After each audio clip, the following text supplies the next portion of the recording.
Hi guys. तो आज हम अपने लीनियर अलजेब्रा का कोर्स स्टार्ट करने जा रहे हैं with the chapter higher order linear differential equation.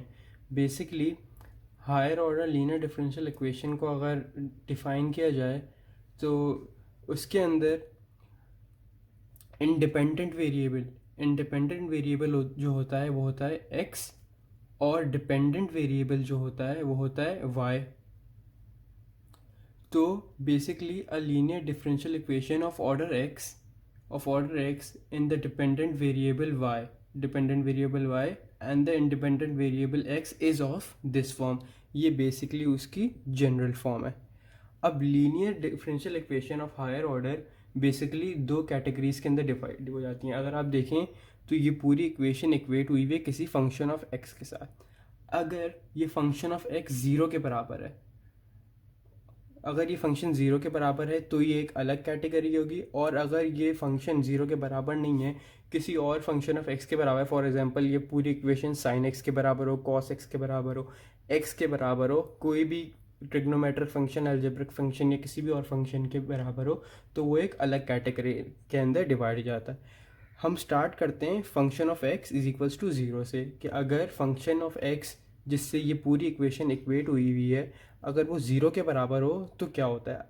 अगर ज़ीरो के बराबर हो तो ये फोर केसेस के अंदर डिवाइड हो जाता है, और वो फोर केसेस हैं either the roots of the equation will be real and distinct, first case. Second case होगा real and equal. For example अगर मैं इस केस की बात करूँ तो अगर कोई क्वाड्रेटिक इक्वेशन है फॉर एग्जांपल, तो उसके रूट्स आ गए 2 and 3, तो ये roots are real and distinct.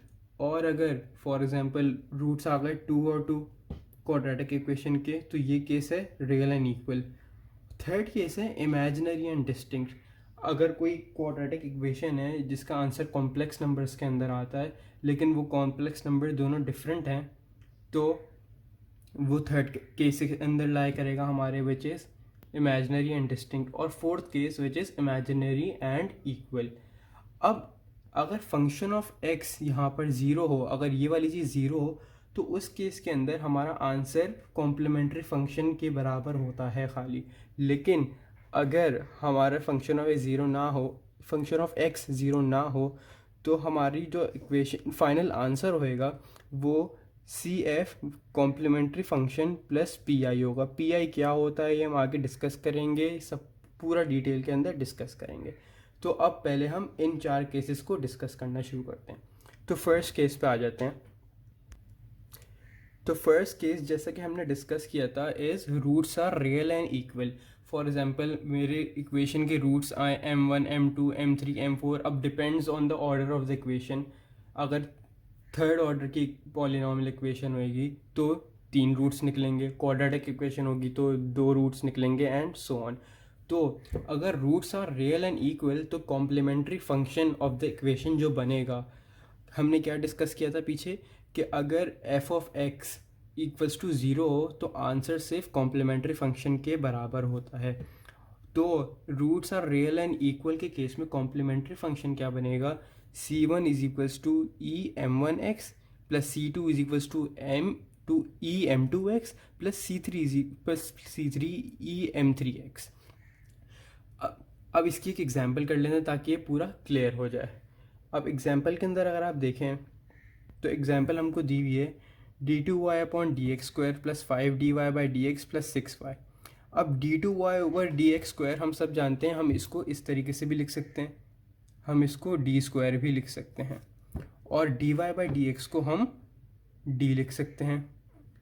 ठीक है। तो अब अगर मैं इसको इसकी सिंबॉलिक फॉर्म के अंदर करूँ, सिंबॉलिक फॉर्म के अंदर बेसिकली क्या होता है, हम D two Y upon D X square को डी स्क्वायर के अंदर कन्वर्ट कर देते हैं। ये देखें, हम D Y by D X को डी के अंदर कन्वर्ट कर देते हैं, और बेसिकली करते क्या है, इस पूरी इक्वेशन में से y कॉमन ले लेते हैं। जैसे यहाँ भी y है, इधर भी y है और इधर भी y है, मैंने इस पूरे को कॉमन लिया, और जैसे कि हमने अभी डिस्कस किया कि D two upon D X square basically D square के बराबर होता है, और D upon D x D के बराबर होता है, एंड सो ऑन। तो मैंने पूरी इक्वेशन में से y को कॉमन लिया, और उसकी सिंबॉलिक इक्वेशन क्या आ गई, D square plus 5d plus 6 whole bracket y is equals to 0 मैंने यही इक्वेशन से कॉपी किया। मैंने क्या किया, y कॉमन लिया और इसको सिंबॉलिक, ये इसकी सिंबॉलिक इक्वेशन जिसके अंदर इसको हमने d की फॉर्म के अंदर लिखा है। अब सिंबॉलिक इक्वेशन से हमको इसको ऑक्सिलरी इक्वेशन के अंदर कन्वर्ट करना होता है। Auxiliary equation is nothing but इसके अंदर सिर्फ करते क्या है, हम y को रिमूव कर देते हैं और इसको एक क्वाड्रेटिक इक्वेशन के फॉर्म में हमने यहाँ शो कर दिया। ये इसकी ऑक्सिलरी इक्वेशन। जो हम सोल्यूशन करना स्टार्ट करते हैं बेसिकली वो हम ऑक्सिलरी इक्वेशन से ही स्टार्ट करते हैं। अब मैंने इसको D square plus 5d plus x के अंदर लिख दिया मैंने d। अब मैंने क्या किया, क्योंकि मैंने यहाँ रिप्रेजेंट किया कि मेरे रूट्स m के बराबर है, m1 m2 m3 हैं, तो मैंने यहाँ d को m से रिप्लेस कर दिया। तो अब m square plus 5m plus 6, अब अगर इसको मैं फैक्टराइज करूँ तो मेरे पास आता है m प्लस 3 m प्लस 2 और मेरे पास जो दो रूट्स आए मैं इसको m1 कह सकता हूँ और मैं इसको m2 कहता हूँ। m1 या m2 आप किसी को भी कह सकते हैं, इससे फ़र्क नहीं पड़ता। तो अब अगर मैं देखूँ तो मेरे रूट्स क्या हैं, रियल एंड डिस्टिंक्ट। मेरे रूट्स रियल एंड डिस्टिंक्ट आए। तो अब मेरा कॉम्प्लीमेंट्री फंक्शन क्या बनेगा, CF is equals to C1 e की power -3x plus C2 e की पावर -2x। ये मेरा कॉम्प्लीमेंट्री फंक्शन हो गया। अब हमने ऊपर क्या डिस्कस किया था, जब भी f of x is equals to 0 हो जाता है, फंक्शन ऑफ x 0 होता है, तो हमारा फाइनल आंसर कॉम्प्लीमेंट्री फंक्शन के बराबर होता है। तो हमारा फाइनल आंसर क्या होएगा, y is equals to C1 e raise to the power -3x plus C2 e raise to the power -2x। ये हमारा आंसर हो गया।